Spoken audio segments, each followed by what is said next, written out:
Sean todos bienvenidos al primer conversatorio de Stalkeando Candidatos. En el día de hoy y durante toda esta semana tendremos la oportunidad de stalkear a los candidatos a la presidencia.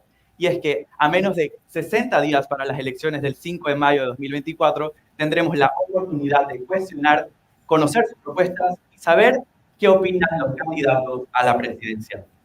En el día de hoy tendremos al primer candidato. Presentamos a Melitón Arrocha, abogado y político, graduado del Colegio La Salle y de la Universidad Santa María la Antigua de la Facultad de Derecho y Ciencias Políticas. Tiene un posgrado en negocios internacionales en George Washington University, una maestría en Derecho en American University y estudios avanzados como Fellow en Harvard University. Su trayectoria política empieza desde 1999 como viceministro de la presidencia. Fue electo diputado, ministro de Comercio y fue nombrado embajador de Panamá en las Naciones Unidas en Nueva York. Con ustedes, su video de campaña.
Le damos la bienvenida al candidato Melitón Arrocha. Le recordamos que tendrá un máximo de 5 minutos para dar sus primeras palabras de introducción. En este momento se activa el cronómetro que se encuentra en la parte posterior del auditorio y la utilización de paletas para controlar el tiempo con el que cuenta. Pasado el tiempo establecido, se procederá a apagar su micrófono de manera automática. Le recordamos a los asistentes que no se permiten aplausos, gritos ni abucheos durante las intervenciones del candidato. Tienes 5 minutos. Muy buenos días. En principio me gustaría que fueran aplausos y gritos. Lo de abucheo podemos dejarlo para otro día. Buenos días. De verdad que para mí es un enorme gusto y un gran placer estar aquí en compañía con todos ustedes. Mi alma mater, de la escuela, de la universidad de donde salí graduado, de la que me ha correspondido ser profesor universitario y además todavía un poco tiempo antes vicepresidente de la Escuela de Derecho de la Facultad de esta universidad. Debo aprovechar la ocasión también para felicitar el liderazgo de la Federación de Estudiantes de la USMA y muy especialmente de la Asociación de Estudiantes de Derecho, que entiendo que sin su liderazgo el ejercicio de hoy, la oportunidad de conversar, no hubiese sido posible. Viniendo para acá pensaba, bueno, ¿de qué vamos a hablar? Y aun cuando hablan temas muy puntuales, seguramente tendremos la oportunidad de revisarlos durante el periodo de preguntas y respuestas. Yo creo que tal vez lo más importante era ofrecerles a ustedes la visión de país. La visión de país es marcada en los retos generacionales que se nos aproximan a todos nosotros. Y desde esa perspectiva, pues, plantear qué es lo que le va a corresponder gestionar al próximo presidente de la República. El próximo presidente de la República va a encontrar un marco macroeconómico muy distinto a lo que han encontrado los últimos 3 presidentes. Vamos a encontrar unas arcas del tesoro con unas profundas debilidades que va a requerir un nuevo esquema de gobierno. Ya el esquema de gobierno de resolver los problemas con recursos no va a ser posible.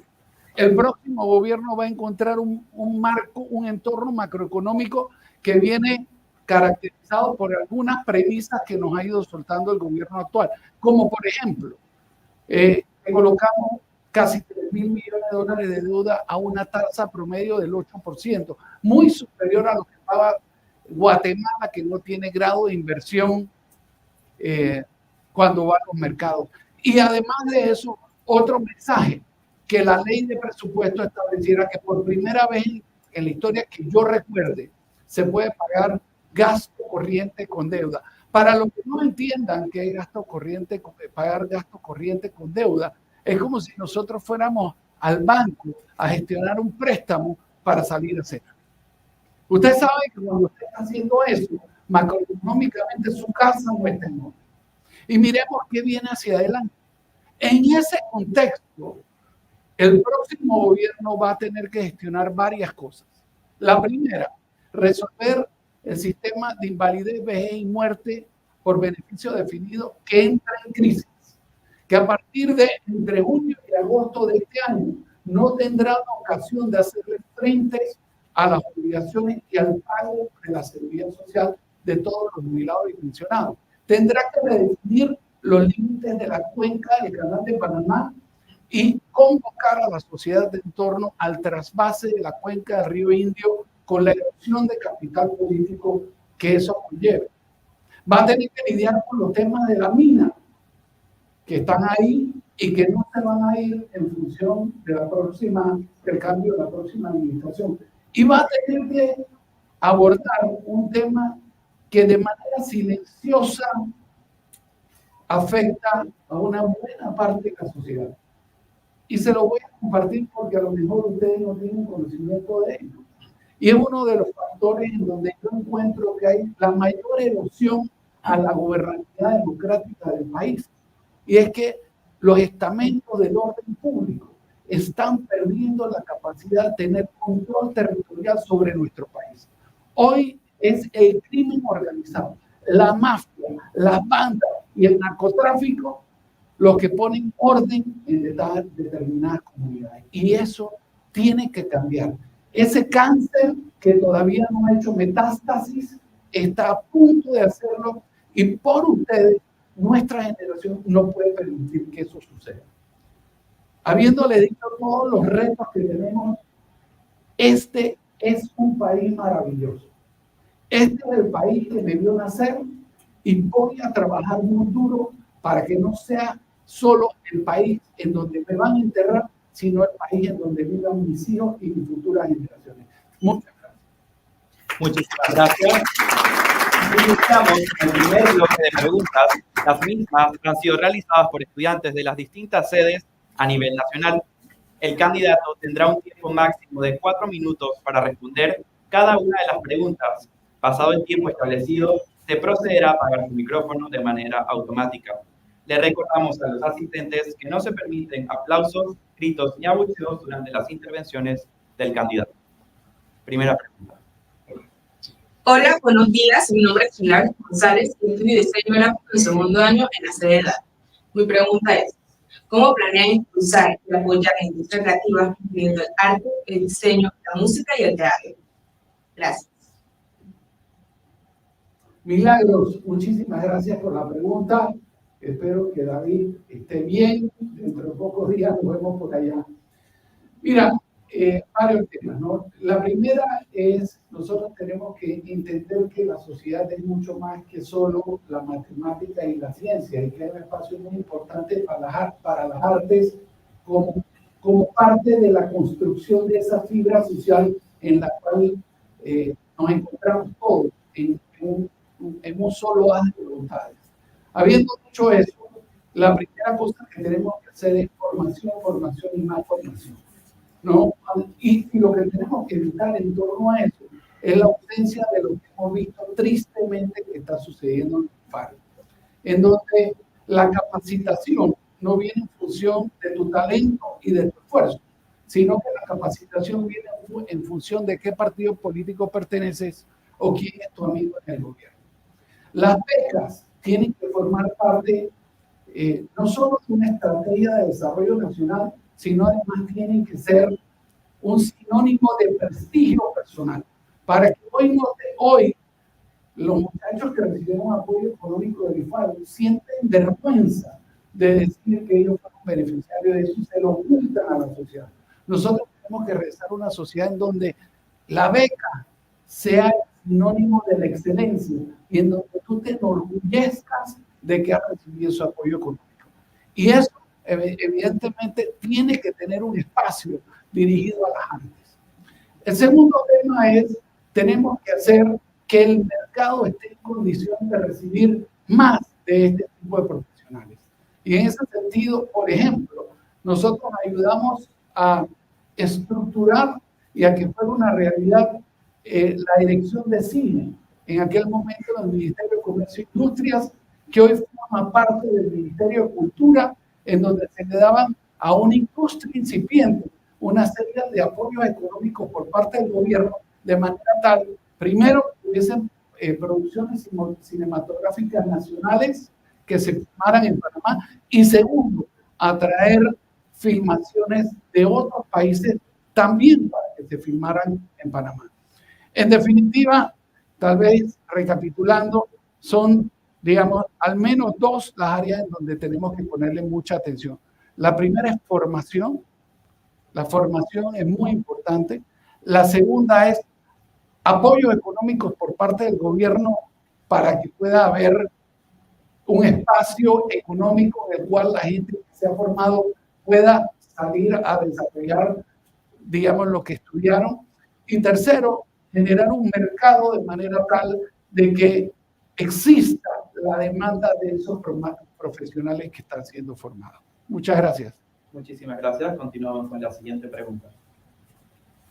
Mi nombre es Martín Mendieta, curso Ingeniería en Producción Animal, sede Quinteré. De ser electo, ¿cuál es su plan estratégico basado en la agroindustria para abordar y garantizar mejoras significativas en los problemas actuales que enfrenta el sector agropecuario? Martín, muchísimas gracias. A ver, primero el concepto de seguridad agroalimentaria, ¿no? Segundo, el concepto de evitar migraciones masivas del interior hacia la capital en función de que el interior no encuentra cantidad, calidad y remuneración económica apropiada para gente que está saliendo graduada tanto de la escuela como de las universidades. Tercero, el tema de seguridad agroalimentaria, que probó ser un activo estratégico de seguridad nacional para el país en la época de la pandemia, en donde se casi impidieron las importaciones y tuvimos que depender de nuestra producción nacional para darle comida a la gente, tiene una relevancia muy significativa.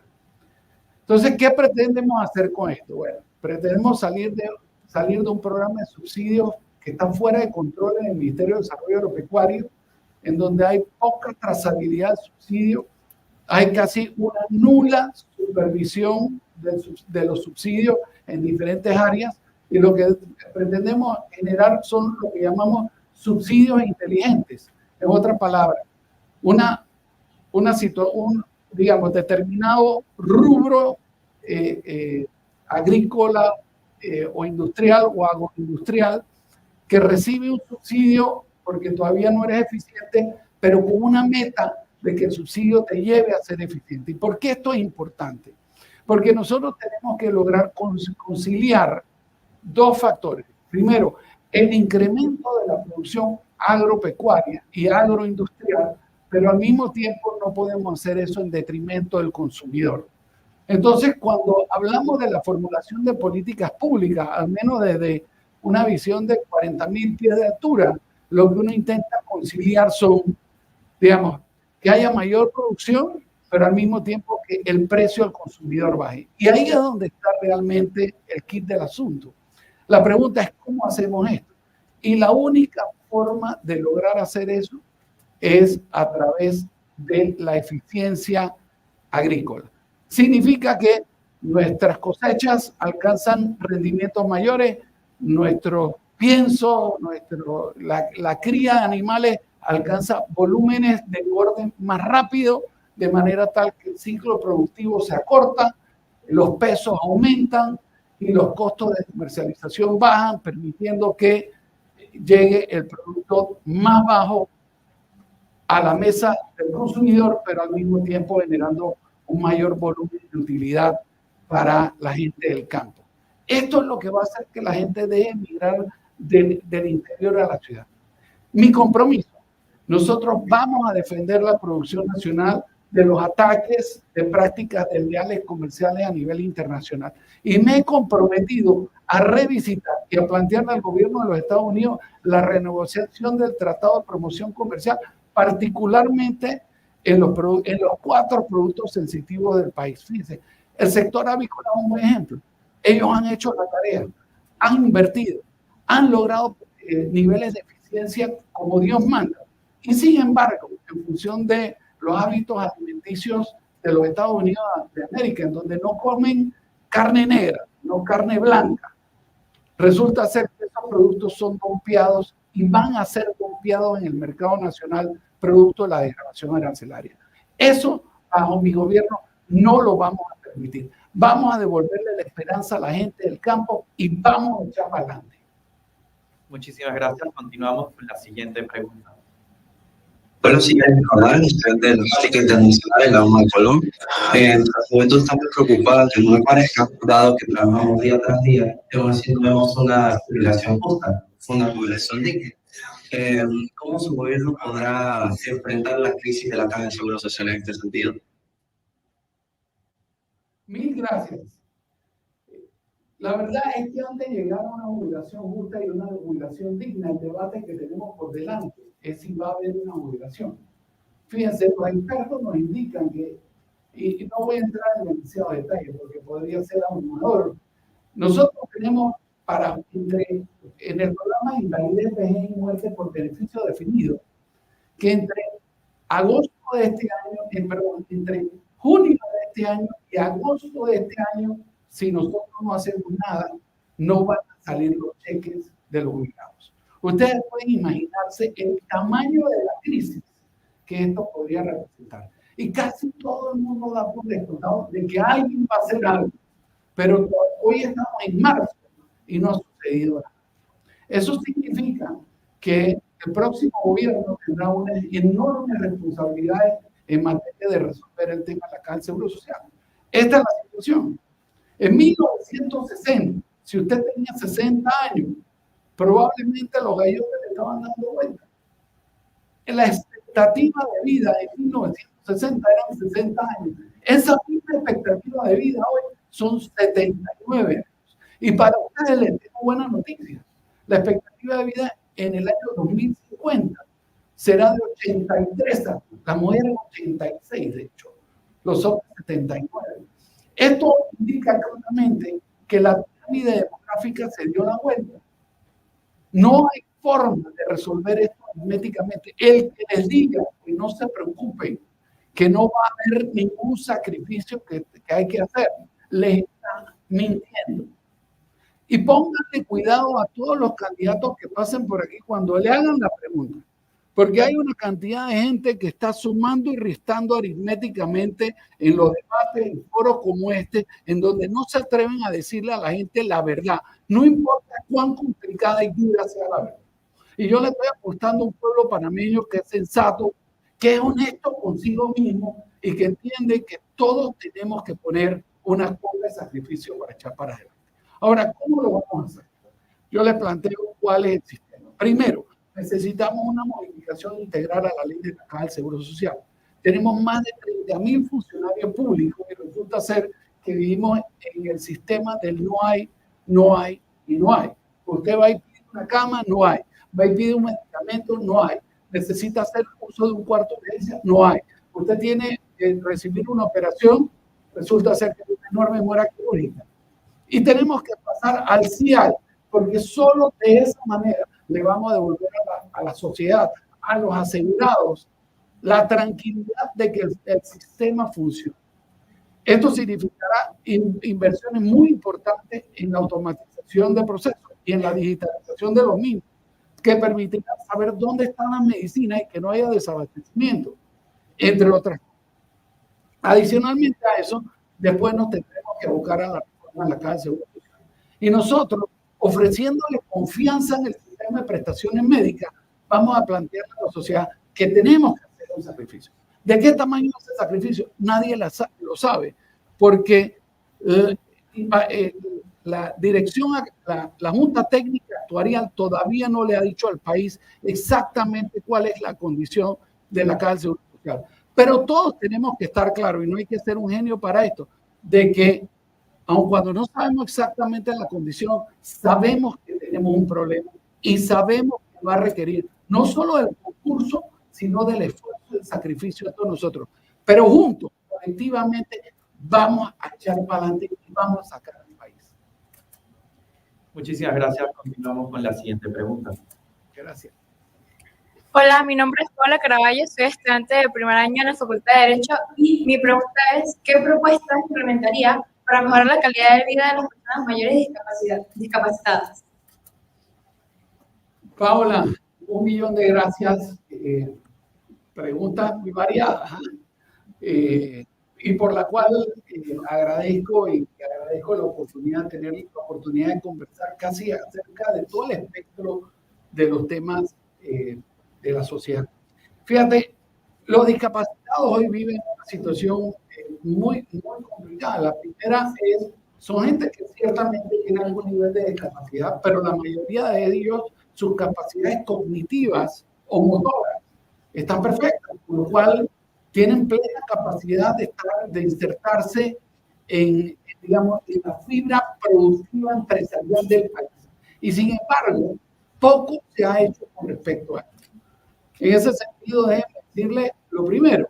Nosotros vamos a establecer las políticas públicas de manera tal que sea muy atractivo. Ya hay algo, pero creo que podemos ir a mucho más para que el sector empresarial pueda incorporar a su estructura productiva a las personas con discapacidad. En esa medida, no solo la persona se autorrealiza personalmente, sale de la casa, libera a su familia de esa responsabilidad, sino que además tiene la oportunidad de ser productivo económica y socialmente. Segundo, hay una tragedia que muchas de las personas con discapacidad viven a diario, particularmente aquellas que tienen alguna limitación en materia de movilidad. Yo no tengo que decirle que es todo un peligro para las personas que tenemos nuestras habilidades cognitivas perfectas caminar por una acera. Siempre hay un hueco, hay un cable de energía suelto por ahí, hay un cable de telecomunicaciones suelto. No le puedo decir lo que eso puede representar para una persona con discapacidad que tenga sus habilidades disminuidas. Con respecto a eso, mi planteamiento es claro. Nosotros tenemos que imponer las obligaciones al sector empresarial dentro de la propiedad privada e imponerle esas mismas obligaciones al sector gubernamental y a los prestadores de servicios públicos para que en un periodo muy corto nosotros dispongamos de la infraestructura que sea necesaria para facilitar esa movilidad. Esa es una frustración enorme de esos panameños que les cuesta muchísimo poder mover. Particularmente, y voy a hacer alusión ahorita mismo a las personas no videntes, llegar a un semáforo y no tener la posibilidad de escuchar cuándo es el momento seguro de cruzar o no alguna calle. Y en ese sentido, pues, importante dotar de infraestructura jurídica que corresponde. ¿Y a qué me refiero con esto? Desde mi perspectiva, la Secretaría Nacional de Discapacidad no tiene la visibilidad política ni los recursos económicos suficientes para poder para llevar adelante las responsabilidades tan importantes que tienen para con la sociedad y para las personas con discapacidad. Y al tiempo en que anuncio que yo no estaría pensando en la constitución de un ministerio de la discapacidad, lo que sí le puedo decir es que estaría pensando elevar el rango legal de esa institución, estaría pensando ponerle una cantidad importante de recursos económicos para que puedan llevar adelante esa responsabilidad. Y además anuncio ya la creación de una lotería en beneficio de los discapacitados. Muchas gracias. Muchísimas gracias. Continuamos con la última pregunta de este primer bloque de preguntas. Me llamo Signy Barzallas, soy estudiante de Ingeniería Civil, sede de Santiago. En vista de la preocupación de la calidad del agua y saneamiento en Panamá, ¿qué medidas tomará su gobierno para la participación de los jóvenes profesionales en la investigación y desarrollo de soluciones sostenibles para el sector de saneamiento?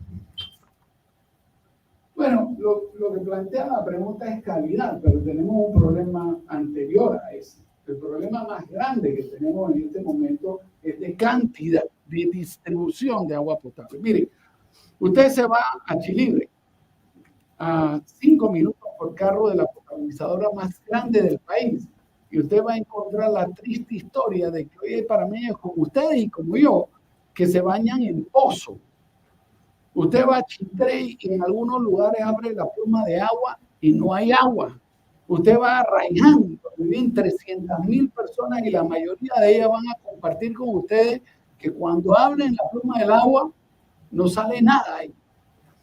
Ese es, dicho sea de paso, uno de los factores de medición, además del coeficiente de Gini, de inequidad en Panamá. Entre usted más tiene, menos problemas de agua, de distribución de agua tiene. Entre usted menos tiene, más problemas. Y eso es una bomba en potencia social, una de esas bombas en potencia silenciosa, a las que nadie escucha, pero que está siempre presente, porque usted puede vivir sin energía eléctrica, usted puede vivir sin muchas cosas, pero usted no puede vivir sin agua. Entonces tenemos un primer problema. ¿Cuál es la solución desde nuestra perspectiva? Primero, no podemos seguir dependiendo únicamente en la cuenca del canal para la distribución de agua potable en la ciudad de Panamá. Y eso significa que le tenemos que quitar presión, y para eso necesitamos tener una potabilizadora en Bayano.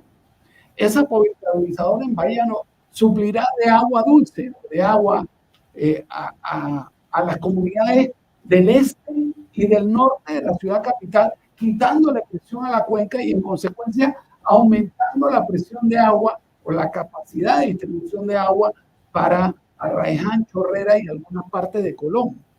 Además de eso, tenemos que trasvasar la cuenca del río Indio de conformidad con las recomendaciones del canal para poder compatibilizar un negocio que tanto presupuestariamente por vía de los aportes del canal como por vía de calidad de vida a través de la distribución de agua potable de toda la sociedad es indispensable. Y eso conllevará un proyecto de ley que tiene que pasar por la Asamblea de Diputados para delimitar la cuenca del canal y permitir el trasvase de ese mineral líquido. Y para provincias centrales, nosotros tenemos que establecer una potabilizadora en la parte alta de la cuenca del río Santa María. Y con eso nosotros pretendemos resolver los problemas de suministro de agua potable para provincias centrales y veranos. De esa manera, al menos de forma hídrica, habremos resuelto cantidad de agua. Y con respecto a eso, debo plantearle un par de datos. Panamá es el quinto país del mundo en donde más llueve. Tenemos 52 cuencas y la mayoría de nuestra gente no tiene agua. Realmente en pleno siglo XXI, eso al menos nos tiene que llevar las manos a la cabeza para reflexionar qué clase de sociedad inequitativa estamos construyendo y cuáles son las medidas que tenemos que tomar hacia adelante para devolverle fe y esperanza al pueblo panameño. No puede ser posible que a 15 minutos de aquí haya gente que viva casi en el siglo XIX, estando nosotros en el comienzo del siglo XXI. Con lo cual, para todo esto, por supuesto, se necesitará mucha gente, particularmente gente joven que conoce los problemas de la comunidad, porque el único problema que no se puede resolver es el problema que no se conoce. En materia de calidad del agua, que se habla poco, es un tema de seguridad nacional a la cual le tenemos que prestar mucha atención. En otros países, el agua se mide por segundo. Mil gracias. La calidad. Muchísimas gracias. Ahora lo invitamos, si así desean, antes de pasar al segundo segmento, a tomar asiento, que puede utilizar el escenario. Ahí. Sí, como guste. Vamos a ver si esto funciona. Este segundo bloque de preguntas serán realizadas o han sido realizadas por estudiantes de las distintas facultades de la sede de Panamá en la actividad Pregúntale a los candidatos hace una semana. El candidato deberá elegir un papel e indicar el número que ha seleccionado para luego ser leída por los estudiantes federados. Invitamos a las presidentes de Psicología y Arquitectura a pasar adelante. El candidato tendrá un tiempo máximo de 2 minutos para responder a una de las preguntas. Pasado el tiempo establecido, se procederá a apagar su micrófono de manera automática. Le recordamos a los asistentes que no se permiten aplausos, gritos ni abucheos durante las intervenciones del candidato. Ahora yo meto la mano aquí. Que me toque una fácil, que me toque una fácil. La leo yo, esa que invente la pregunta. 3. Su primera pregunta es, ¿desde qué perspectiva humanitaria, social, internacional se debe afrontar la crisis migratoria en la frontera de Darién? ¿Cuál sería su plan de acción en este tema? Bueno, muchas gracias por la pregunta, una pregunta muy compleja para resolver en 2 minutos. ¿Alguien tiene idea cuántos migrantes están pasando por la frontera de Colombia? Bueno, como no tenemos tiempo, voy a cerrar. El año pasado pasaron 520,000 personas por ahí. Este año se espera que incluso aumente 20% de esa gente. Lo va a ubicar en más de 600,000 personas.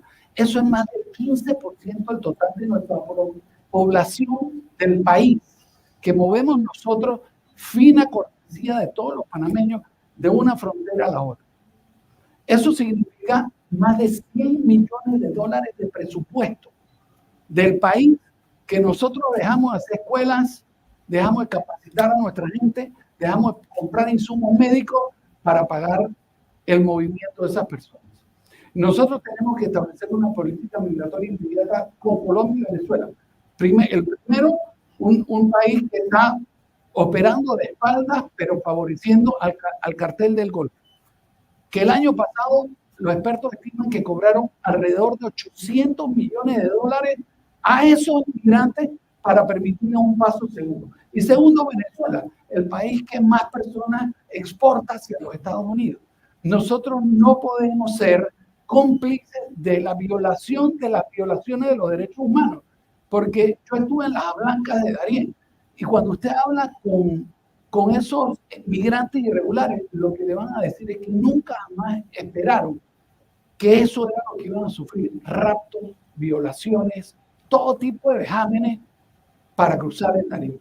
Nosotros tenemos que tener una política, no de puerta cerrada, pero una política que desincentiva a que tú pases por el Darién, porque lo único que hace es comprometer los recursos presupuestarios de todos nosotros para hacer una causa que no se puede.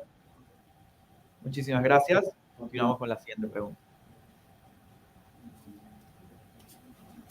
2. Su pregunta es, suponiendo que debe tomar decisiones difíciles como presidente, ¿cómo será su estrategia de comunicación para que la población comprenda sus decisiones? Bueno, fíjate, nunca había pensado en esa pregunta. Presidenta, suponiendo que se van a tomar decisiones difíciles, no, tenemos que tomar por descontado que todos los presidentes toman decisiones difíciles, muchas de ellas nunca nadie las ve.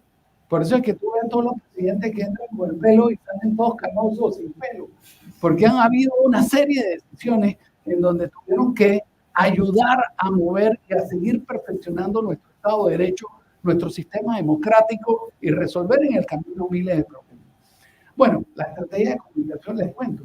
Hoy únicamente transita a través de, bueno, no únicamente, pero principalmente a través de las redes. Esa época mía, en donde nosotros recibíamos únicamente noticias a través de los canales tradicionales de comunicación, televisión, noticieros, periódicos, la radio, Eso se quedó obsoleto. Eso ya no funciona. Hay una democratización arbitraria en donde cabe todo, en donde la gente comenta todo y espera que el que la recibe, en función del algoritmo, discierna qué es correcto y qué es incorrecto. Y hay que tener en mente y entender desde la perspectiva de seguridad nacional, particularmente expuesto a otros países que pueden decidir fácilmente manipular el algoritmo que nos alimenta a todos de la cantidad y la calidad de las noticias que nosotros tenemos, que seguramente tendremos que revisitar, entender y mejorar cuál es el sistema de comunicación del gobierno con la sociedad. Pero todo aquel que piense de cara a gobernar que el sistema tradicional es la mejor forma de comunicarse con la gente, está perdido, ¿no? Hoy social media es una realidad, está aquí para quedarse y el que no la entienda perdió este juego. Muchas gracias. Continuamos con la siguiente pregunta. Pues son todas las preguntas, las que vamos a sacar de ahí. 8. La pregunta 8 es, ¿debería Panamá empezar un plan de traslado de poblaciones proyectadas a perder sus territorios por el incremento del nivel del mar? No, yo no creo que estamos ahí todavía, pero hay cosas que son muchísimo más, digamos, prioritarias desde la perspectiva de cambio climático. La primera, por ejemplo, si nosotros continuamos a la velocidad a la que vamos, habría que preguntarse cuándo hay una ruta de navegabilidad por el polo norte. ¿Y cuál es el efecto y las consecuencias de eso en el canal de Panamá que hoy encuentra entre la costa del mar de China y la costa este de los Estados Unidos, la ruta marítima más rápida y la que hace que digamos, tengamos uno de los activos estratégicos del mundo? Hay 4. Suez, el estrecho de Malaca, el canal de Panamá y se me olvida uno más, pero hay 4 en el mundo como el canal de Panamá. Si sacamos al canal de Panamá son 3. Entonces, ¿cuál va a ser nuestra estrategia en materia de cambio climático? Nosotros tenemos que ser uno de los líderes en esa conversación, particularmente la gente joven del país, que están más sensibilizadas con el tema y que lo entienden mejor que la generación anterior. A mí me correspondió el enorme honor de representar al país como el jefe de la delegación ante la Convención de Cambio Climático cuando se negoció por allá en el año 2015. Este es un tema estratégico para nuestro país. Y por fuera de que algunas comunidades insulares, particularmente en la comarca de San Blas, están viendo que el incremento del nivel del agua están poniendo en riesgo a sus comunidades, no es menos cierto que, digamos, desde la perspectiva estratégica de seguridad nacional, todavía no es un tema relevante. Pero es que hay otros temas que son mucho más relevantes. La ausencia de agua en el canal y cómo eso compromete financieramente los recursos que aporta el canal al presupuesto general del Estado y que con eso a su vez se pagan policlínicas y los demás servicios públicos.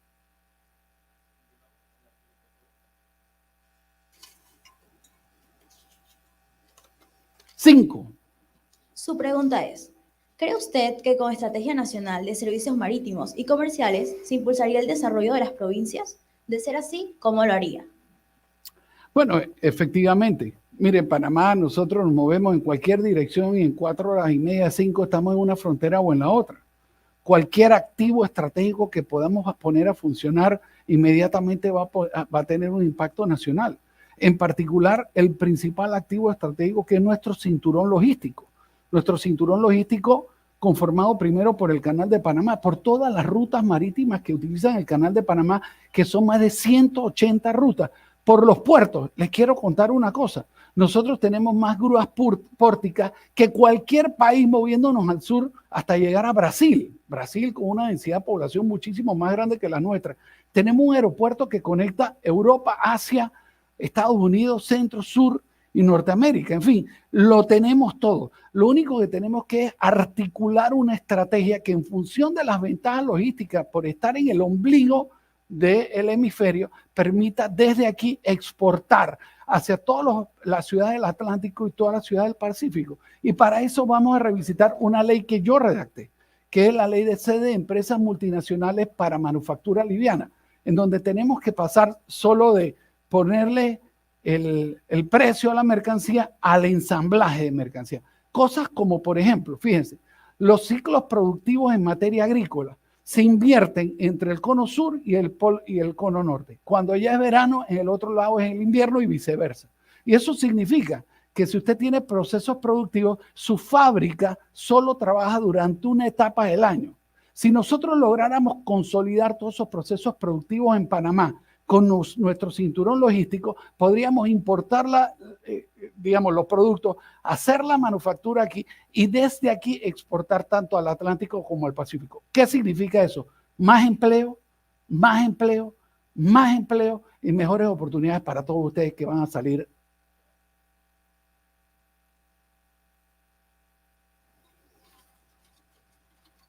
Vamos a ver si me toca una más fácil. Uno. Su pregunta es, ¿existe en Panamá discriminación de género? De ser así, ¿qué plantea para afrontarla? Mire, jurídicamente creo que se ha avanzado mucho en esta materia, pero creo que por debajo del radar esa discriminación sigue estando ahí. Principalmente, uno, en el área laboral y dos, aun cuando no es discriminación de género, es la violencia intrafamiliar, ¿no? Entonces, a ver, lo que hemos planteado desde siempre. El primer tema es a igual trabajo, igual remuneración, ¿no? A igual competencia, igual puesto. Eso es una práctica que hoy, desafortunadamente, y mi esposa que está aquí es una, digamos, fiel defensora de los derechos de las mujeres en ese sentido, siempre me lo recuerda. Habiendo dicho eso, yo no estoy de acuerdo con la paridad artificial de género, pero lo digo en el mejor sentido de la palabra. Si usted va a mi oficina de abogado, nosotros somos 23 y hay 3 hombres. Resulta ser que 2 de los 3 son mensajeros, con lo cual la gente que tiene responsabilidades en mi oficina son mujeres, pero no porque son mujeres, sino porque son las mejores. Y yo creo en un estado en donde yo voy a tener un gabinete y en donde voy a elegir a los mejores. Y si se parece a mi oficina, usted puede tener la certeza de que va a haber más mujeres que hombres, pero no porque nacieron mujeres, sino porque son las más talentosas. Y lo otro que vamos a atacar rápidamente es el tema de la violencia intrafamiliar. Ahí hay una cantidad de víctimas de un delito que es el más prevalente, que nadie habla y que todo el mundo sufre, mujeres e hijos. Ese tema va a venir caracterizado por una asistencia, una línea de asistencia rápida, no al estilo del 104 que tú llamas y nadie te contesta. En segundo, muchos servicios psicológicos y psiquiátricos y una cadena de albergues que permita que te refugies de manera segura.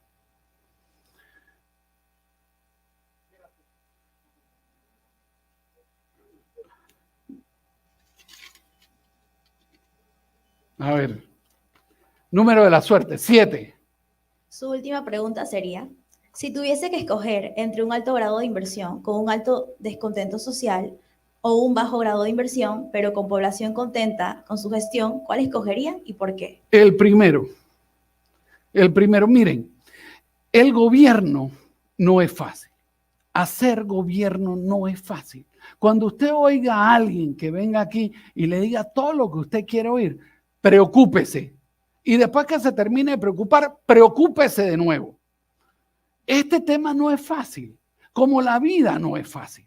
Esto requiere de decisiones difíciles. Y si tenemos una alta tasa de inversión, aun cuando la gente esté incómoda, eventualmente, adivine qué vamos a hacer. Vamos a generar prosperidad económica. Y detrás de la prosperidad económica vienen mayores tasas de recaudación tributaria, viene la capacidad de que esas familias puedan enviar a la gente a una mejor educación, vamos a tener mejor calidad alimentaria, que es una cosa que hemos discutido poco, porque de 0 a 3 años se enmarca el futuro de todos los muchachos. Pero si no tienen una buena alimentación, estamos comprometiendo a la siguiente generación a que no nos den el rendimiento, tengan un rendimiento marginal de sus capacidades intelectuales.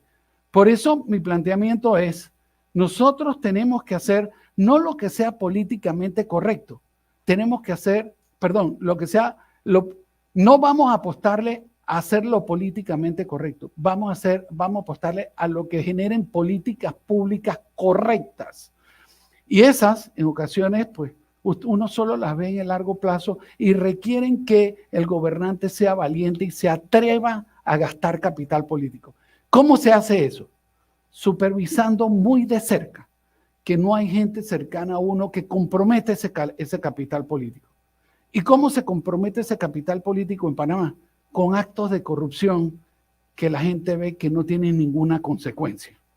Yo le puedo prometer certeza del castigo a cualquier persona que forme parte de mi administración que esté en un acto de corrupción. No solo por el acto de corrupción en sí mismo, sino por el comprometer la gobernanza.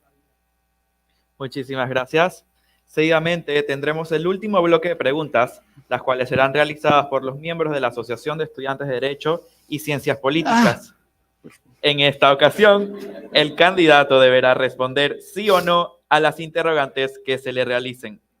El candidato tendrá un tiempo máximo de 20 segundos para responder cada una de las preguntas. Pasado el tiempo establecido, se procederá a apagar su micrófono de manera automática. Le recordamos a los asistentes que no se permiten aplausos, gritos ni abucheos durante las intervenciones del candidato. Primera pregunta. Usted cuenta con una amplia trayectoria como abogado. ¿Considera usted que la justicia panameña actual responde a los intereses nacionales? Bueno, creo que sí corresponde a los intereses nacionales, pero creo que la justicia no funciona bien. Tiene un sistema de justicia en donde los magistrados tienen una excesiva injerencia, digamos, comprometiendo la velocidad del mismo, ¿no? Todos los amparos de garantías constitucionales los revisa la Corte. Luis, yo creo que eso es así. Entonces, ¿cómo es posible? Se va a trancar el sistema de justicia. Con lo cual, mi respuesta sobre el tema, eso no están dando. Se paró el tiempo. Sí, necesito que el dictador del tiempo me regale algo porque me perdí por el tiempo. Entonces, paró a los 20 segundos, entonces me perdí. Okay. Termino mientras que arreglan el tema, ¿no? Necesitamos... Dice que en la vida uno no tiene lo que se merece, uno tiene lo que negocia. Entonces necesitamos darle la vuelta a ese sistema de justicia y necesitamos hacer los cambios constitucionales y legales que ameritan. Continuamos con la siguiente pregunta. Suponiendo que el referéndum que plantea en torno a la actividad minera en Panamá se lleva a cabo, pero se registra una alta tasa de abstencionismo, ¿usted consideraría los resultados como legítimos? Totalmente. Totalmente. Y vamos a tratar de que cuando eso suceda, no suceda lo que usted está planteando. Pero el ejercicio democrático es eso, ¿no? El próximo presidente de la República va a gobernar probablemente con el 28 o 30% de los votos. Siguiendo la misma analogía sería, ¿debe ser él el presidente? Bueno. 20 segundos a la respuesta. Es que yo pensaba que era, ya cogí el golpe, ya. Continuamos con la siguiente pregunta. Tercera pregunta. Tomando en cuenta los casos de embarazos en adolescentes que ocurren en Panamá, ¿cree usted que la educación sexual es un mecanismo efectivo para la reducción de los mismos? No solo creo, sino que creo que deben ser generalizados en el currículum académico de las escuelas, y además quiero comentarles que si bien es cierto, por ahí hay un espacio de formación, no hay ninguna mejor formación en este tema que la educación en la casa, en la familia, y vamos a apoyar a la familia. Continuamos con la siguiente pregunta. Pregunta número 5. A pesar del déficit fiscal de Panamá, ¿cree usted que Panamá debería reducir impuestos y flexibilizar regulaciones para fomentar la inversión? La respuesta es no a la reducción de impuestos, sí a la desburocratización. ¿No? Nosotros vamos a estar, por el contrario, con una enorme presión de encontrar fuentes adicionales de recursos para suplir el déficit fiscal con el que se va a encontrar el país, pero nosotros tenemos la posibilidad de que a largo plazo reduzcamos esa tasa. Siguiente pregunta. ¿Deberían flexibilizarse los procesos de regularización para los extranjeros que residen en Panamá? Mire, la respuesta es sí y no. Sí, en las áreas en donde nosotros tenemos déficit, ¿no? y no en aquellas áreas en donde lo que estamos importando son personas que vienen a comprometer los recursos del país, que vienen a requerir más subsidios y que requieren que todos los panameños tengan nuestros recursos. Siguiente pregunta. ¿Considera que el sistema democrático panameño está en riesgo en esta elección? Mire, pregunta interesante. La respuesta es, en el proceso electoral no, pero yo creo que en la medida en que sigamos escuchando candidatos que le están prometiendo fácilmente a la gente lo que la gente quiere oír, estamos comprometiéndolo, porque entonces lo que significa es que todo el mundo oye la promesa y el 1 de julio me la empiezan a explicar por qué me la van a incumplir. Siguiente pregunta. Para disminuir la delincuencia, ¿preferiría usted un enfoque represivo? No, la mejor manera de disminuir la violencia es trabajo, trabajo y trabajo.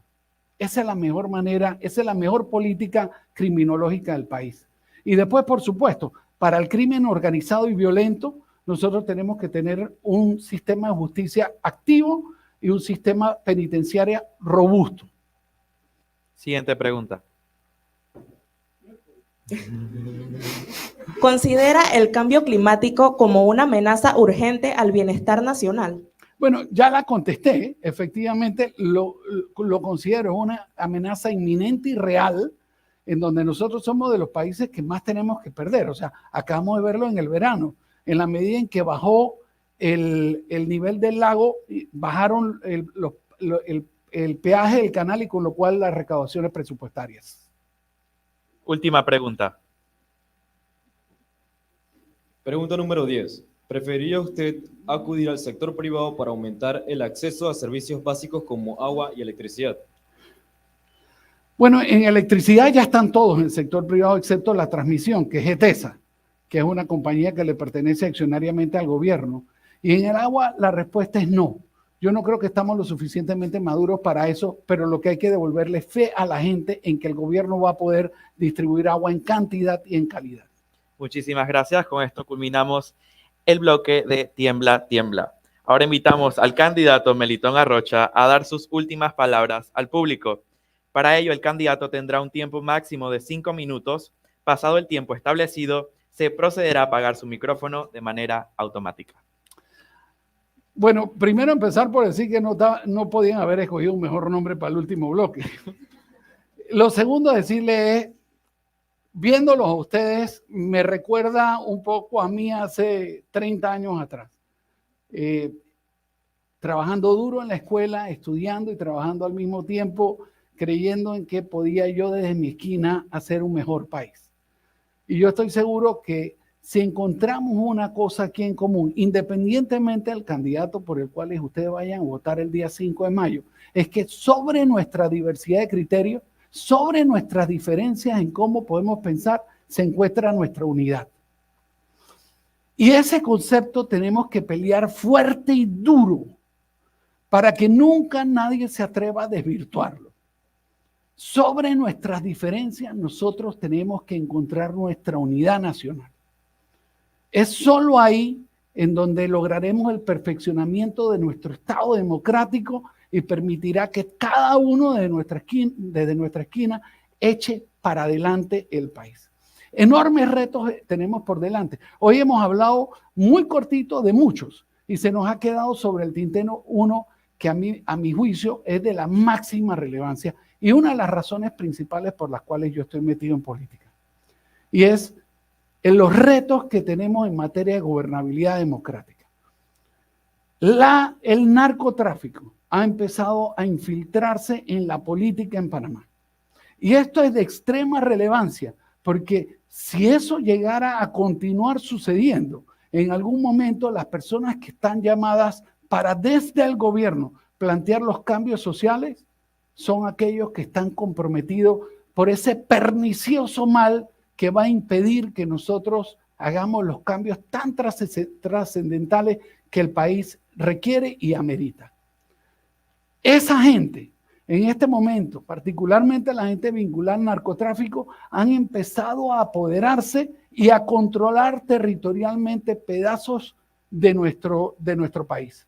Lugares en donde el órgano judicial no se atreve a vivir. Los funcionarios que trabajan en el órgano judicial no se atreven a vivir. Lugares en donde la fuerza pública no se atreve a entrar, no solo porque tienen el control territorial, sino porque tienen mayor capacidad de fuego que la Policía Nacional.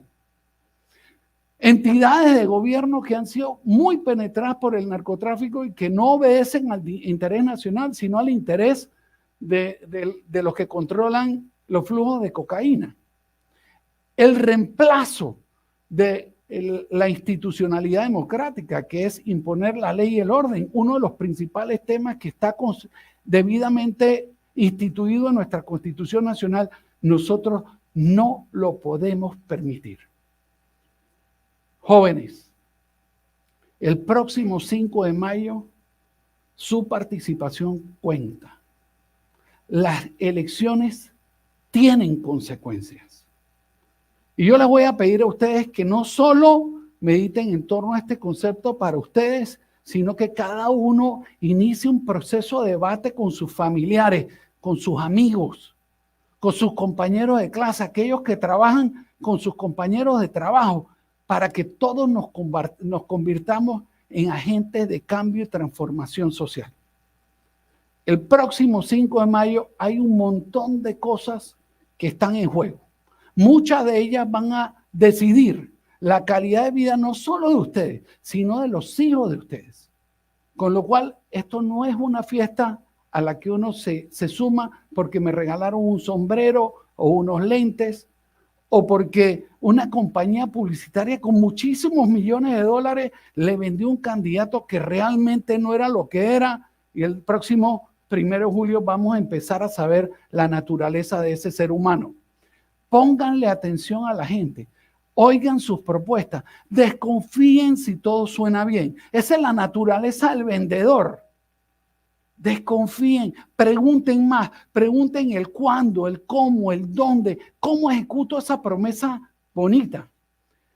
Solo de esa manera, ustedes a esta edad irán pavimentando esa carretera que permitirá que los hijos de ustedes tengan el mismo privilegio del cual ustedes gozan en el día de hoy. Que vivamos en un país en paz, que permita que mañana sea mejor que hoy y que le garanticemos que sus hijos disfruten de un mejor Panamá. Muchísimas gracias por la atención que me han prestado. Muchas gracias. Muchísimas gracias. Agradecemos a todos los asistentes. Mi nombre es Gabriel Alvarado, presidente de ADEUSMA y FEDEUSMA. Hoy nos despedimos de quienes nos han acompañado de manera virtual, en especial a nuestras sedes a nivel nacional. Les pedimos a los asistentes, favor salir de manera ordenada por la parte posterior del auditorio. Muchísimas gracias y que tengan un excelente día. Muchas gracias a todos, de verdad, muy amables. Los esperamos en nuestro siguiente conversatorio a las 5 p.m. Ahora invitamos al candidato a tomar la foto oficial con los presidentes de FEDEUSMA y ADEUSMA. Luego la dirección de egresados le hará una entrega